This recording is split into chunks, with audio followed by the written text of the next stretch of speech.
Bonjour les gars, bienvenue dans cette vidéo, dans notre deuxième vidéo sur la classification des images les gars. Donc aujourd'hui on va voir le traitement des données qu'on a parlé dans la première vidéo, comment extraire les données et bien les arranger les gars. Donc j'ai créé un fichier Python ici que j'ai appelé data préparation comme ça. Du coup vous créez ça de votre côté et si vous vous rappelez on avait parlé des images ici les gars. Si vous attendez, vous pouvez voir ici. On avait parlé ça, c'est par exemple l'image des avions les gars. On avait parlé des images des avions et aussi l'image des voitures, comme vous pouvez voir ici les gars. Il y a également l'image des bateaux ici. Donc les gars, on va essayer d'extraire tous ces, comme ce n'est que des images, pour le moment c'est des images PNG, on va extraire tout ça sous forme de, pour avoir les chiffres les gars. Donc on revient on ferme tout ça, on revient à notre fichier. Donc vous pouvez créer un environnement virtuel pour pouvoir travailler tranquillement. Moi j'ai créé un environnement virtuel ici où je travaille tranquillement. Mais sinon, vous pouvez travailler dans votre environnement Python directement. Donc, on va commencer par importer quoi? On va commencer par importer le OS pour pouvoir manipuler les fichiers système, les gars. Bon, on va importer OS. OS, c'est un package qui permet de manipuler les fichiers et tout. On va également importer SK image. Import comme ça.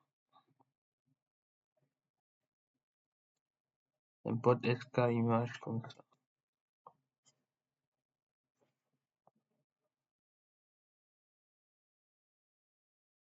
Bon, au lieu d'importer tout, on va juste importer image. .io import. On va importer Imruit comme ça pour pouvoir lire les images. Bon, si de votre côté vous n'avez pas cette librairie, vous pouvez l'installer en faisant pip install, en faisant comme ça les gars, en faisant pip install scikit image comme ça. C'est une librairie facile à installer. Vous faites juste pip install comme ça. Après, on va utiliser NumPy peut-être. Bon, importons quand même NumPy. NumPy, c'est une librairie qui vous permet de manipuler les matrices, tout ce qui va avec. Panda aussi vous permet de manipuler les data frames parce qu'après on va enregistrer nos images sous forme d'un data frame les gars.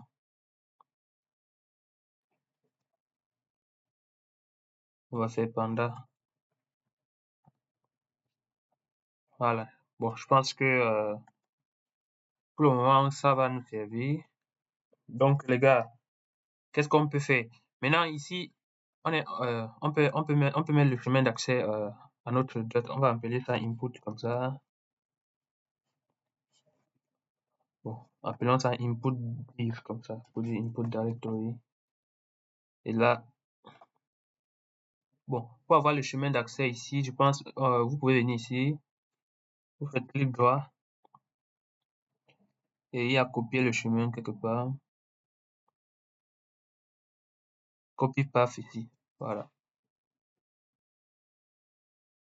Là, on colle ici, voilà. Par contre, il faut changer les slash. Il faut changer les anti-slash là en slash, les gars. Non, on revient là. Bon, non. On clique là. On peut faire Alt comme ça, on clique plusieurs fois. Comme ça. Et on change ça en slash. Bon, il y a un dernier slash ici. Du coup, là, on a le chemin vers le dossier où se trouvent nos images. Vous voyez ici, dans Dataset, il y a le dossier de toutes les images, les gars. Bon, aussi, j'ai fait quelque chose. Quand vous allez télécharger les images là sur Kaggle, vous allez voir qu'ils ont séparé ça en images de test et images d'entraînement. Bon, vous copiez toutes les images qui sont dans test. Bah, vous mettez tout ça dans un seul dossier comme ici, les gars. Vous voyez, vous structurez votre dossier dataset comme ça. Et les gars, je sais que vous connaissez, vous voyez bien comment mon truc est structuré. Donc, il y a un dossier dataset ici. À l'intérieur de ce dossier dataset, il y a uniquement les images. Donc, vous ne mettez pas, bon, si vous voulez, vous mettez sur les tests et entraînements, mais après, vous devez gérer ça dans votre code. Mais moi, j'ai préféré mettre tout ça seulement dans ces trois dossiers. Donc, Airplan K et Chip comme ça. Donc là, je mets le chemin d'accès vers ce dossier. Et là, on peut créer nos catégories. On va faire catégorie. On va appeler ça comme ça. On va faire un tableau. Bon. Les catégories, on va directement donner les noms des fichiers, des dossiers là. On a quoi? On a Airplan.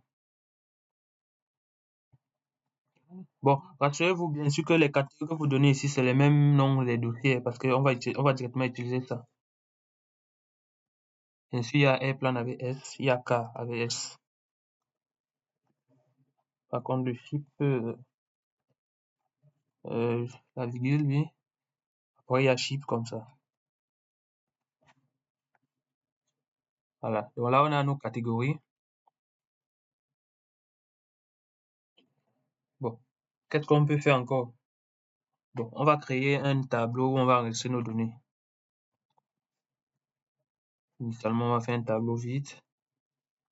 On va aussi créer un tableau où on va enregistrer les labels. Parce que ici, on saura par exemple que 0, ce sera pour les airplanes, 1 pour les K et 2 pour les chips comme ça. Donc, pour faire simple, les gars. On va appeler ça comme ça, label.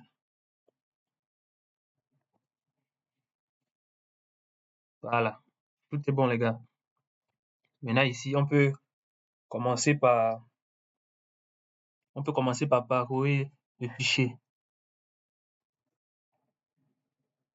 On va faire pour toutes les catégories.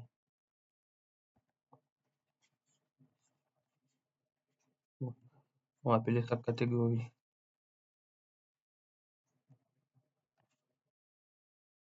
In. Ah, non. Catégorie in, catégorie. Comme ça.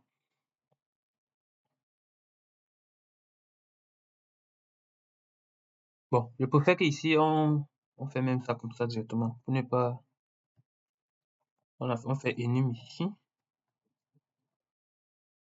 Et ici, on met index. Voilà, comme ça, on est tranquille. Comme ça. Et là, on va parcourir pour tous les fichiers, file. In. Maintenant, on utilise là ici que OS nous fait. On liste. Liste dit. Là, je fais. On passe. On join. Maintenant, ici, je lui passe input D.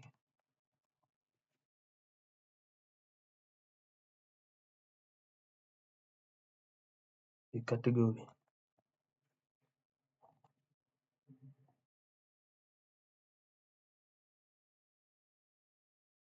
Voilà. Là, on est bon, les gars. Mes 2 points. Bon, là, les gars, c'est pour dire quoi? Ici, il va nous permettre de parcourir tous les fichiers qui se trouvent dans le dossier, par exemple, Airplan. Vous voyez, les gars. Comme on a directement mis le nom des dossiers que vous pouvez voir ici.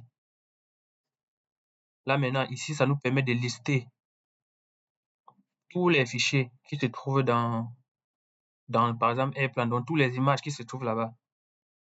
Pour chaque image, qu'est-ce qu'on doit faire? On doit lire cette image.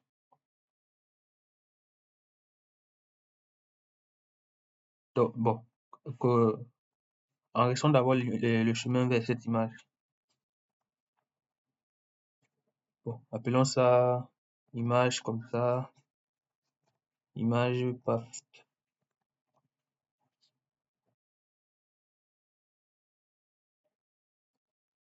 Le chemin vers cette image précise, ce serait quoi? Ça serait Bon, copions juste ça comme ça.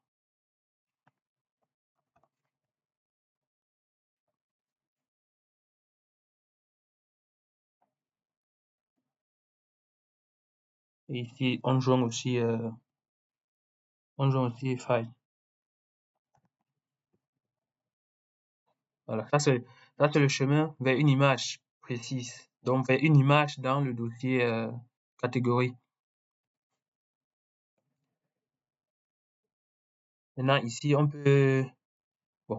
va faire cette vérification. Donc c'est pour ça que je vous précise, je préfère qu'on utilise try catch ici. Bon, pour le moment on fait passe ici comme ça.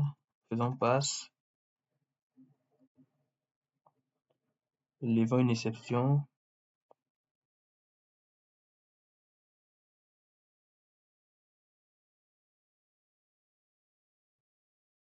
Bon, quand on lève l'exception, faisons juste passe encore.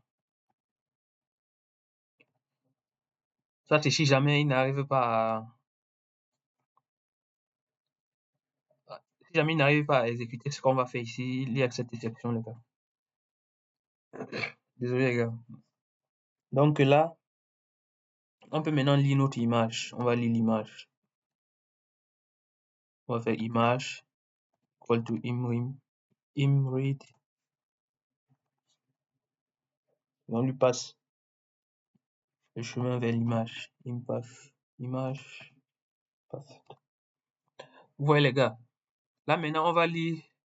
Je vous ai bien dit les gars, il faut installer cette librairie Stackit Image en faisant bien pip install Stackit Image. Donc là, on lit notre image. Maintenant, comme je vous ai dit les gars, les images qui sont ici ont des toutes les images ne sont pas bonnes, les gars, parce qu'il y a des images qui sont peut-être en noir sur blanc, il y a des images qui sont en couleur, vous voyez. Donc, on va essayer de traiter du mieux que nous pouvons. Et les images ne sont même pas de même taille. Il y a les images plus grandes que les autres. Donc, on va essayer de traiter tout ça. Et les gars, on va essayer de traiter tout ça. Bon, pour faire ça,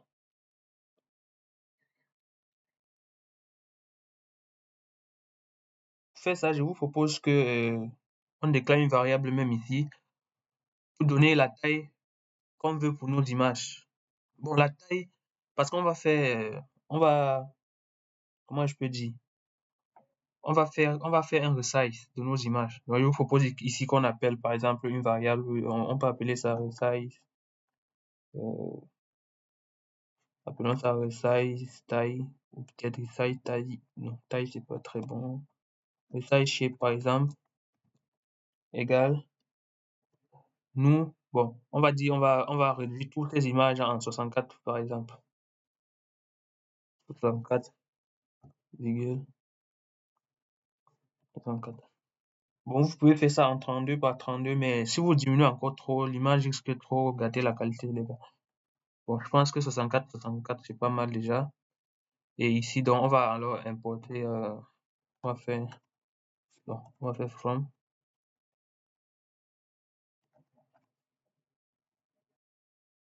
sk image. Je pense que c'est sous dans transform, je crois. Et transform, import, resize, resize, oui. Resize va nous permettre de resizer nos images. Eh, les gars. Donc, on revient à là où on était.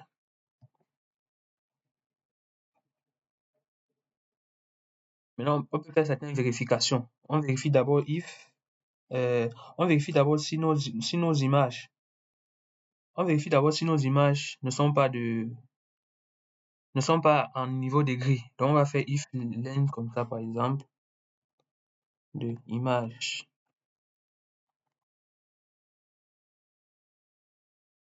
Shape.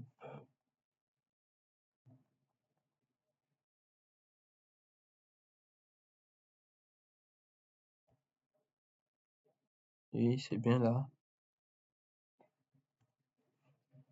If len image shape.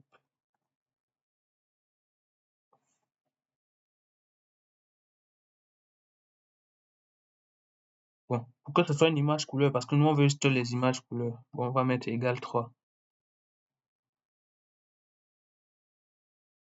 Vous êtes d'accord avec moi que si c'est une image de niveau de gris, normalement son shape va donner 2. Son length de shape va donner 2, mais si c'est 3, ça veut dire que c'est une image couleur. Là maintenant, si c'est une image couleur, on fait resize. On va faire image comme ça, on peut appeler ça, je suis pas très inspiré. Image size, image resize. Resize. Bon, je pense qu'on peut mettre resize même. Du coup, on appelle notre fonction resize. On resize quoi? Image.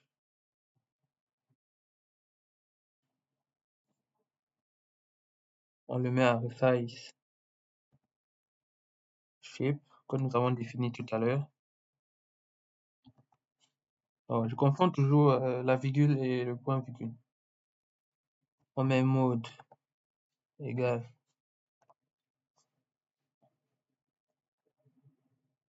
reflect comme ça, je crois. Non, c'est je crois qu'il y a F ici.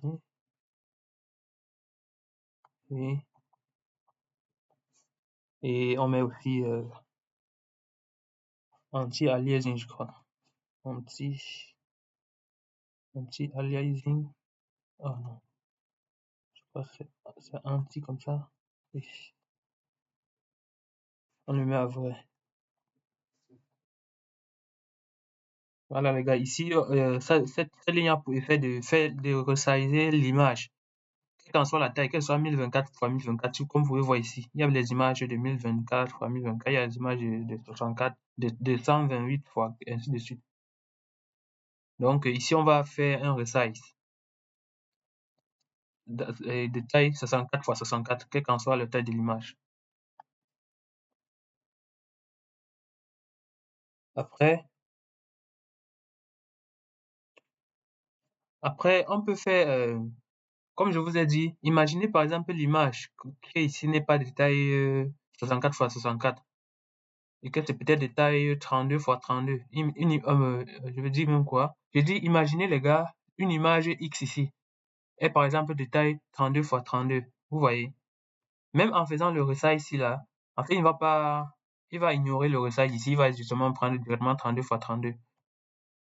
Pour éviter que ça nous cause des problèmes quand on va vouloir enregistrer ça dans notre dataset. Ici, on vérifie d'abord si, euh, si l'image qu'on a resizée là est bien au format attendu. Donc, on peut faire if image_resized.shape. C'est vraiment important de faire toutes ces vérifications, les gars. Sinon, on aura des problèmes. Sinon, on risque d'avoir des problèmes lors de l'enregistrement de notre dataset, les gars. Qu'est-ce qu'on va vérifier? On va vérifier si son resize comme ça. On va copier ça.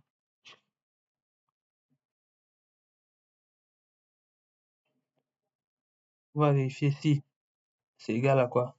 Bon, pour ne pas mettre les valeurs de 64 ici, on va mettre resize shape crochet comme ça, je crois. 0, virgule, resize shape crochet 1, virgule, et ici on met 3. Donc en fait, on vérifie si l'image que on vient de resizer là est effectivement sur cette forme. Parce que je vous ai dit les gars, si l'image, imaginez l'image qui arrive ici, a une taille inférieure à ça, vous voyez, c'est que le resize ici en fait ne va pas fonctionner. C'est que le resize va lui retourner toujours sa taille normale, vous voyez. Donc, pour éliminer toutes les images de taille inférieure à 64 x 64, c'est pour ça qu'on vérifie ici si vraiment, effectivement, l'image qu'on a est sur cette forme. Si c'est sur cette forme, alors que c'est tout bon. Qu'est-ce qu'on fait? On fait data. On fait append. On ajoute l'image qu'on a resizée. On peut faire point flatten. Voilà, pour transformer ça en un long vecteur. Vous voyez. Et la taille de ce vecteur, ce serait de cette forme. On peut même mettre un commentaire ici. Ça serait de taille 64 fois 64 fois 3. Vous imaginez la longueur de ce vecteur. Ça serait, bon, c'est mieux de mettre comme ça. Ça serait voici la taille de notre vecteur. Comment on fait le flatten là? Bon, je pense qu'il y a la parenthèse ici. N'oubliez pas. C'est une fonction. Et les gars, là on ajoute le data. Il faut maintenant ajouter le label. Label.append. On ajoute l'index que nous avons pris. Comme ça. Sachant que ici, chaque index représente les catégories, les gars. Donc ici, ça serait 0, 1 et 2. Et là, on va parcourir le premier dossier. Et pour le premier dossier, on va faire, ça serait pour les index 0, pour le deuxième dossier et pour le troisième dossier, les gars. Et les gars, j'essaie d'aller doucement pour que vous compreniez bien comment on traite les données pour bien structurer nos données, les gars. Et les gars. Et là, qu'est-ce qu'on peut faire? Bon, on peut faire des affichages on peut faire print comme ça. Parce que ici, ça sera l'image, par exemple, l'image I qui va traiter. Il va dire, par exemple, faisons par exemple, traitement de l'image. Bon, on va faire comme ça. Et on va venir ici.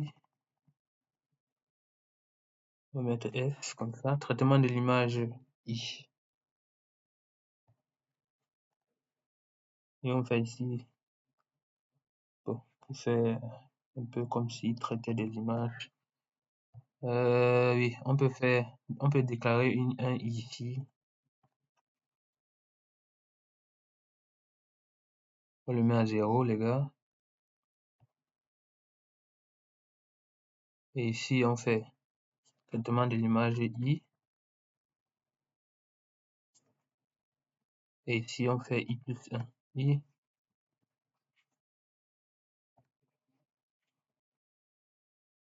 Voilà, les gars. Ça nous permet de voir le processus en cours. Et là, sinon, ça c'était le if. On peut faire un else. Bon, si ça ne marche pas, ça veut dire qu'en fait, l'image qu'il a rencontrée n'est pas une bonne image, n'est pas détaillée, n'est pas une bonne image. Du coup, on peut la supprimer. On ne la tient pas. On ne la tient pas en compte. On peut juste dire que l'image n'est pas de la forme attendue. On peut juste dire print erreur comme ça. On peut se printer une erreur comme ça. Puis en fait, l'image qu'il a rencontrée est de taille inférieure à 64 x 64. On peut encore aussi faire else pour l'image couleur ici. On peut aussi faire un else ici. Comme ça, on met 2 points. On print quoi? Et on peut par exemple dire image en noir sur blanc. En noir sur blanc. Voilà.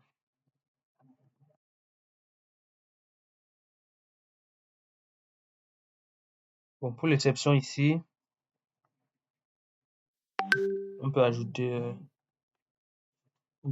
exception pour récupérer l'erreur. Comme ça, l'erreur ici. Comme ça, on récupère l'erreur exacte qui a eu lieu. Et ici, au lieu de faire past, on fait juste par exemple print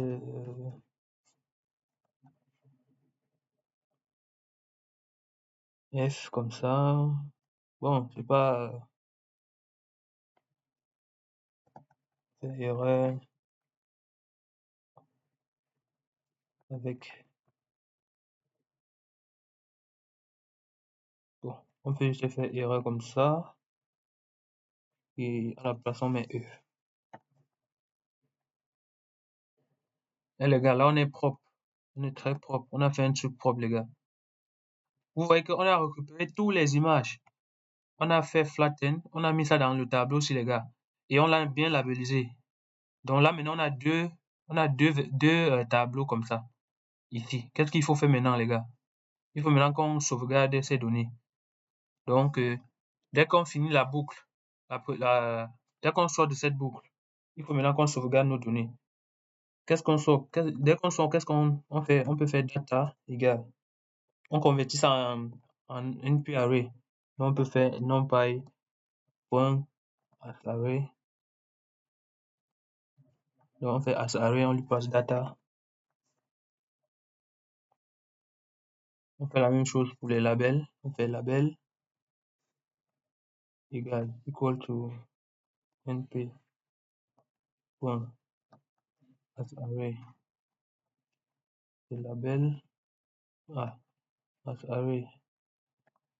On lui passe label. Voilà. Là on a converti ça maintenant en un tableau numpy. Maintenant on peut convertir en data frame. Appelons ça, pour ne pas trop faire data, appelons ça df égale pd panda point.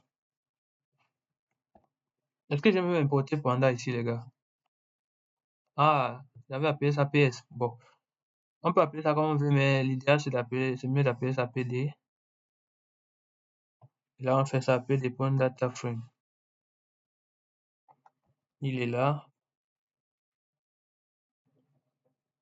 On convertit nos data en data frame. Là maintenant on a nos data frame qui contiennent toutes nos images. On peut ajouter maintenant une colonne pour les catégories, toujours dans ce data frame. Donc on fait df. Comme ça on fait crochet. On appelle ça comment? Target. Non, on a déjà appelé ça KT. Appelons ça comme ça, catégorie. Et là on lui dit égal à quoi? Au label. Voilà les gars. Là maintenant on a notre data frame tranquille. Qu'est-ce qu'on on peut maintenant le sauvegarder dans un fichier CSV. Donc on fait data frame .cf pour CSV je crois. CSV, on lui passe le chemin où on souhaite sauvegarder. Disons qu'on veut le sauvegarder dans data, comme ça, dans le dossier dataset comme ça, slash, maintenant ici on donne notre nom, appelons ça data.csv. Voilà les gars, là maintenant on le sauvegarde. Je crois que tout est bon les gars, on peut exécuter. Donc là on a créé nos catégories, on a créé le tableau de nos données, on a parcouru, on a vérifié les images si sont la taille qu'on veut, si ce sont des images couleurs, et là on sauvegarde. Bon, j'espère qu'il n'y aura pas d'erreur. On exécute les gars. Voilà. Voilà le traitement qui a commencé les gars. Là maintenant, vous voyez, ça traite chaque image. C'est en train de traiter chaque image. C'est en train de traiter toutes les images les gars.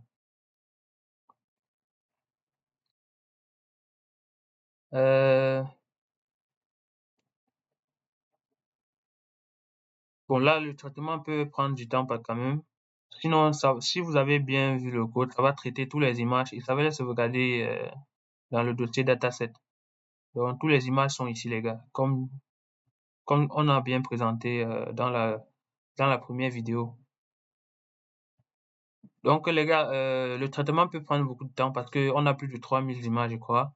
et on va pas rester là à observer. Je suis encore à une image 200 environ. Donc, ça va prendre du temps, les gars. Bon, j'espère que vous avez bien suivi le tuto et que vous avez aimé. N'hésitez pas à vous abonner, les gars. Dans la vidéo suivante, on va maintenant implémenter notre réseau de neurones convolutifs pour pouvoir classifier toutes ces images. Parce que là, maintenant, on a un dataset qui contient les pixels de nos images avec les catégories bien labellisées, les gars. Là, maintenant, ça, c'est l'étape. Cette étape, c'est ce qu'on appelle collecte et traitement des données dans les 2 premières vidéos qu'on vient de faire. Donc, dans la prochaine vidéo, on va maintenant mettre en place un réseau de neurones convolutifs pour pouvoir faire la classification de ces images. Bon, si vous voulez, les gars, on peut faire plusieurs méthodes de classification, hein, parce que, bon, c'est vrai qu'aller directement dans les réseaux de neurones, ça peut être plus compliqué, mais il y a des choses qu'on peut faire, comme peut-être des super vecteurs machines ou bien d'autres choses. Donc, les gars, n'hésitez pas à vous abonner. La vidéo est très longue, on va arrêter là. Et bonne journée à vous, les gars, et ciao, ciao. À bientôt.